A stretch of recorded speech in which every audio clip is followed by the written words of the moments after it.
আসসালামু আলাইকুম রহমতুল্লাহি ওয়া বারাকাতুহু। আলহামদুলিল্লাহ ওয়াসসালাতু ওয়াসসালামু আলা মান লা নাবিয়্যা বা'দাহু। আউযু বিল্লাহি মিনাশ শাইতানির রাজিম। বিসমিল্লাহির রহমানির রহিম।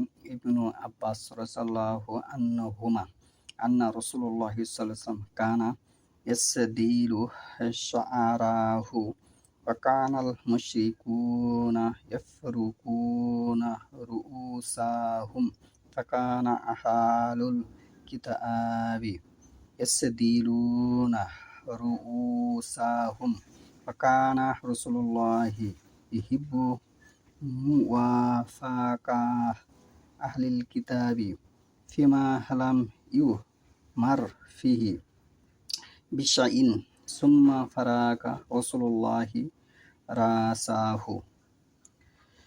আজকের বক্তব্যের বিষয় হলো আল্লাহ রাসূল সাল্লাল্লাহু আলাইহি ওয়াসাল্লাম মাথার চুলের সিঁথি কিভাবে করে রাখতেন এবং আল্লাহ রাসূল সাল্লাল্লাহু আলাইহি ওয়াসাল্লাম ওহী না সাপন্ত কোন ধর্মের অনুসরণ করতেন।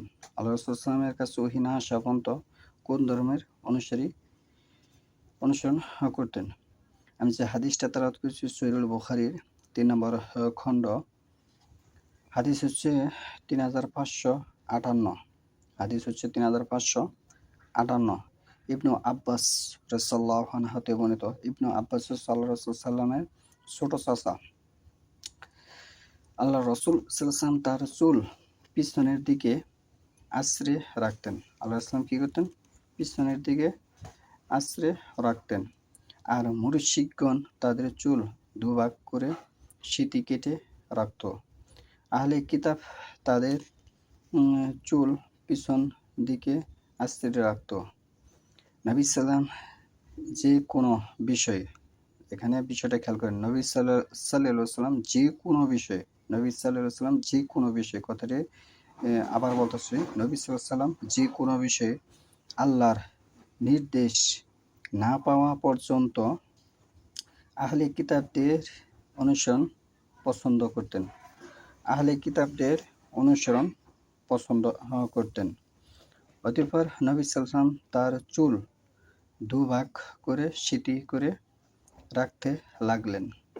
অতঃপর নবী সাল্লাল্লাহু আলাইহি ওয়াসাল্লাম তার চুল দুভাগ করে সিঁথি করে রাখতে লাগলেন। তাহলে এখানে দুটি জিনিস ফুটে উঠেছে।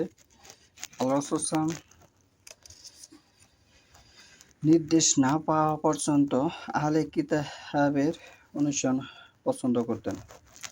কিন্তু আহলে কিতাব বলতে আমরা যেটা বুঝি, এটা কিন্তু সে আহলে কিতাব নয়। আহলে কিতাবের কথা সূরা বাইনার মধ্যে স্পষ্টভাবে বর্ণনা হয়েছে যে আহলে কিতাবরা শুধু আল্লাহর যে কিতাব, যেমন আমরা দুটি জিনিস মানি, এক হচ্ছে আল্লাহ রাসূল সাল্লাল্লাহু আলাইহি ওয়াসাল্লামের সুন্নাহ, আর এক হচ্ছে আল্লাহর নাযিলকৃত কোরআন। কিন্তু এই মুসলিম ধর্মদেবর অসংখ্য লোক আছে যারা শুধু কোরআন মানে, যারা শুধু কোরআন মানতে চেষ্টা করে তাদেরকেই কি আহলে কিতাব বলা হয়। আহলে হাদিস সেটা আবার আরেক জিনিস, সালাফি মাযহাব সেটা আরেক জিনিস, এবং বর্তমান প্রেক্ষাপটে যেগুলি ওই যে রফেদানি, মালিকি, হাম্বলি, শাফি, হানাফি বলা হয়, এগুলি হচ্ছে আরেক বিষয়। কিন্তু এখানে আহলে কিতাবের কথা বলা হয়েছে সূরা বাইনার মধ্যে, আহলে কিতাবের কথা বলা হচ্ছে। আল্লাহ রাসূল সাল্লাল্লাহু আলাইহি ওয়াসাল্লাম সূরা বাইনার মধ্যে যে আহলের কিতাবের কথা বলা হচ্ছে, আল্লাহ রাসূল সাল্লাল্লাহু আলাইহি ওয়াসাল্লাম তারই অনুসরণ পছন্দ করতেন। এই হাদিসে এটা এসেছে। হাদিসটা আপনি নিচে পড়ুন, তর্কে জড়ানোর আগে আপনি নিচে হাদিসটা পড়ুন, তাহলে আপনি হাদিসের সারমর্ম বুঝতে পারবেন। হাদিস নম্বর হচ্ছে 3558, পর্ব হচ্ছে 61।